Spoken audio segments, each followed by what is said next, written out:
What is your favorite part about being an herbalist, and what's your big why that keeps you learning and growing? So that's a two-part question. So first, yeah, what's your favorite part about being an herbalist? I love two parts to your two-part question. Okay. For part one of your two-part question. Part A. Part A. 1A. Yes, for 1A. Here's two. I love plants. And what originally brought me into the world of herbalism was an excuse to get to know place better. I love spending time outside. I love wild places. I care about our environment and the upkeep of our planet Earth and all her beauty, and for the people and for the critters and for the plants. But being alive is such a gift, and we live in such a gorgeous world. And I feel so honored to be healthy and strong enough to get to explore it. And one of the ways of exploring it that makes sense to me, that has resonance with me, and that I have a particular gift for understanding and communicating with and about is the plant kingdom.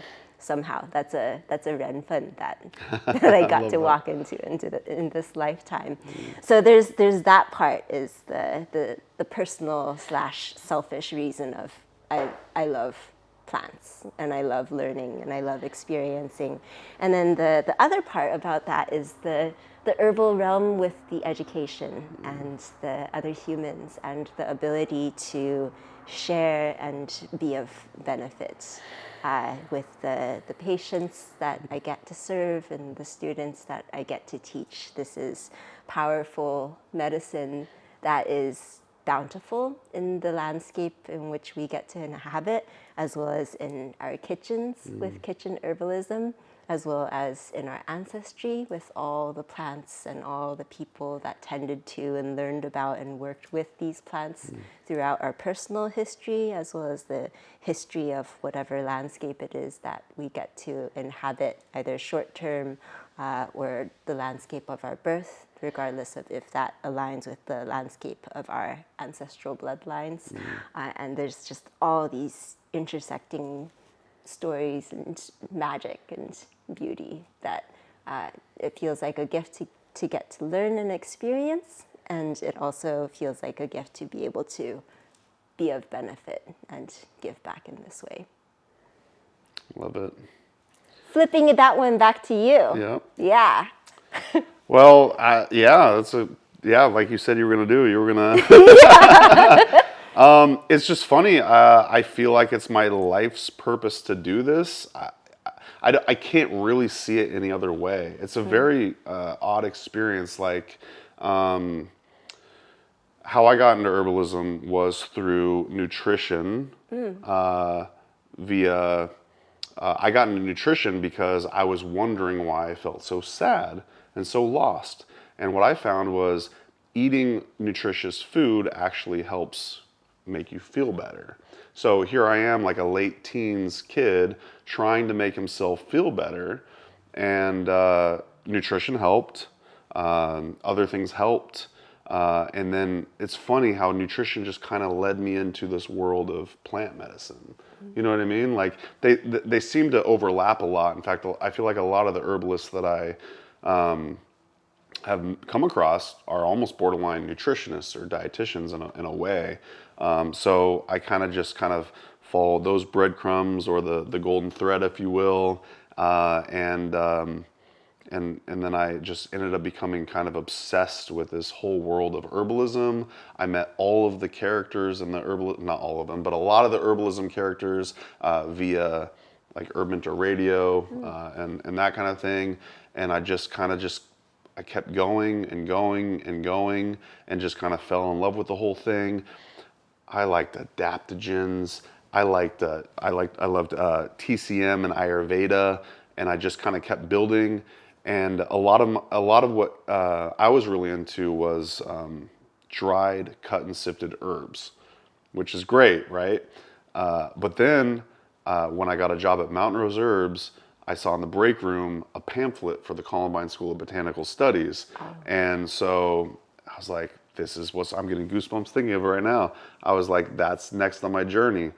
I got to learn about these plants in their wild state, right? And I didn't know why, but the next thing I knew, I'm working at Mount Rose Herbs. I quit my last job. I'm working at Mount Rose Herbs. I'm taking a apprenticeship at the Columbine School of Botanical Studies, and I'm spending hours and hours and hours out in the old growth forest in Oregon, learning about these plants and essentially building relationships with them. Whereas, like I said before, I think cut and sifted dried herbs are great, and I love going to apothecaries and stuff like that. But to actually get to hang out with them in their natural state and get to know like a lot of the natives and the weedy plants and stuff like that, it just became so intoxicating that I was like, oh yeah, I'm just going to spend my whole life doing this. And I think that I have a particular skill set to interact with herbalists and you know, meet a lot of the people doing the teaching. I don't think that that's my particular skill set to do the teaching, but what I want to do is to highlight the people and to introduce the people to the people that are doing all of that amazing teaching, to get people out in the woods and to learn about this way of living. You know what I mean? So I think that that's what I have to offer, and so that's kind of why I do what I do. You know what I mean? So I actually did not meet you at NUNM. Really? I met you at the Traditions in Western Herbal Conference. That sounds the right. same year that I met Giuseppe. Wow. And Okay. Wolf, And he was Kiva. he had his tea cart at the. He had the tea bus, Edna Lou, Okay. and Ali. Ali was there too. Right on. Shout out Allie. Shout out to Ali. Yeah, I remember you at the Mountain Rose Herbs table. Yep. And there was a big pile of lavender. Yep, as I knew you part were of your going to say display. that. Really? Did you remember I that? said lavender in my head right before you said it. Yeah. Oh yeah. I should have said it for proof, but yeah. Yeah, so there was a big pile of lavender there, and we're talking. I'm like gathering stickers, and I'm like, "That's a nice pile of lavender. you want it?" Did I give it to you? And I just thought it was a cool pile of lavender. I wasn't like, "Hey, Mason, will you? That's a nice pile of lavender." Yeah. That's funny. And then you reached out to me out of the blue.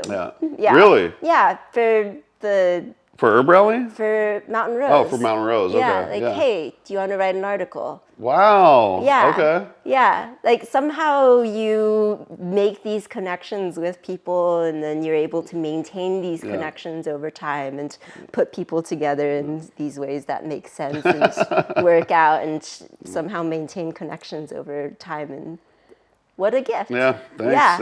Yeah. I don't.